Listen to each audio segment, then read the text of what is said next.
Welcome to White Shadow Fare, where today I'm making Italian bread. Our ingredients are warm water, honey, yeast, flour, olive oil, salt, and 1 egg. First, you're going to start by putting 2 cups of warm water, 1 tablespoon of honey, and 4 teaspoons of yeast into a bowl, and you're going to mix that thoroughly.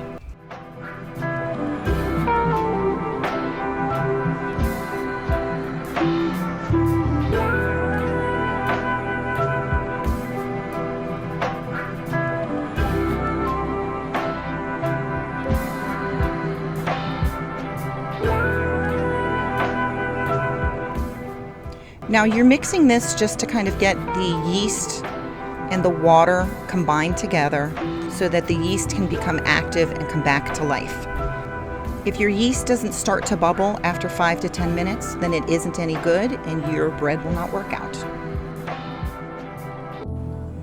The honey is just something for the yeast to feed on to speed up the process. If you don't have any honey, feel free to use either a tablespoon of brown sugar or a tablespoon of granulated white sugar in its place. Now I sped up the process here, but you can see that the yeast is beginning to grow and it's beginning to bubble, and that's how you know that your yeast is in good shape and it's ready to be baked with.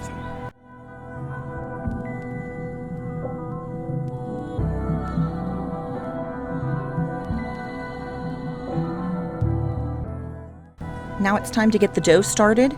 I grabbed my mixer. I have a Bosch mixer, but a KitchenAid works just fine, or you can do this by hand as well.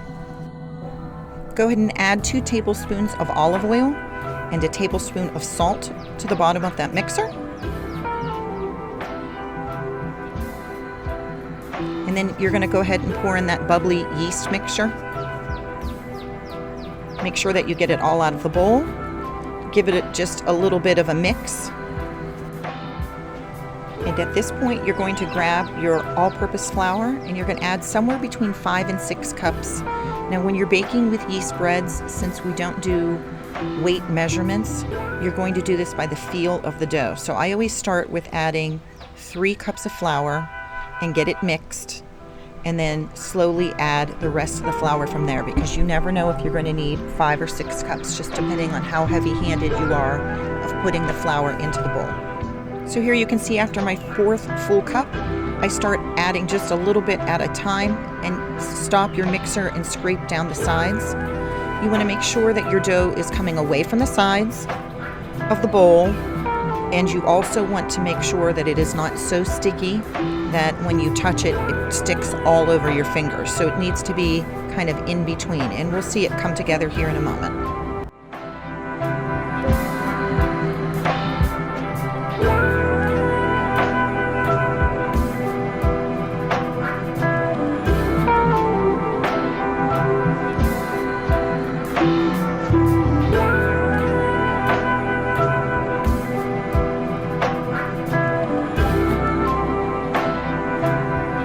I don't know if you can tell by looking at this shot, but it is still really sticky on the very bottom underneath the dough ball. It's real kind of wet and pooling strands at the bottom, so it isn't ready yet. So I'm adding just 1 tablespoon at a time until it gets to the perfect consistency.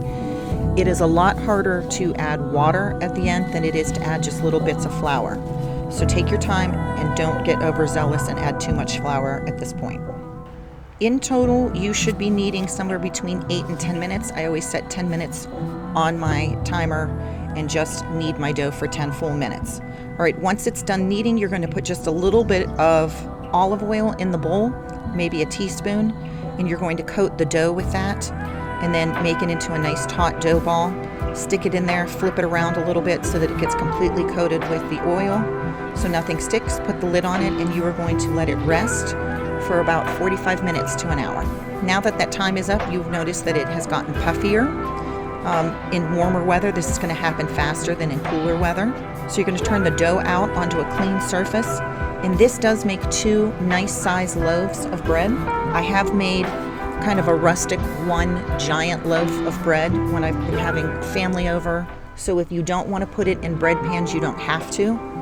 But I always divide this into 2 loaves when it's just our small family.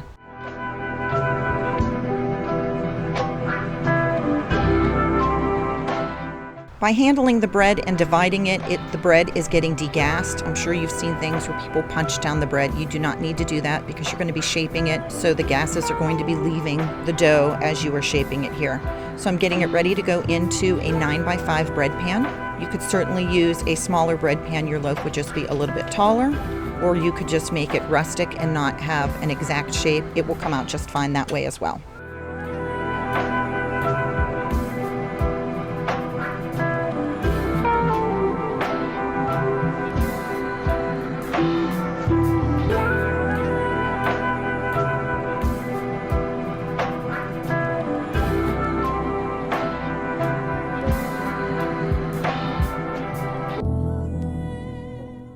Now it's time to place these in a greased bread pan, and I decided to also use parchment paper just to be able to lift it out easier. I've never had a problem with it. I'm not sure what made me think that I should do the parchment paper, but it did work well.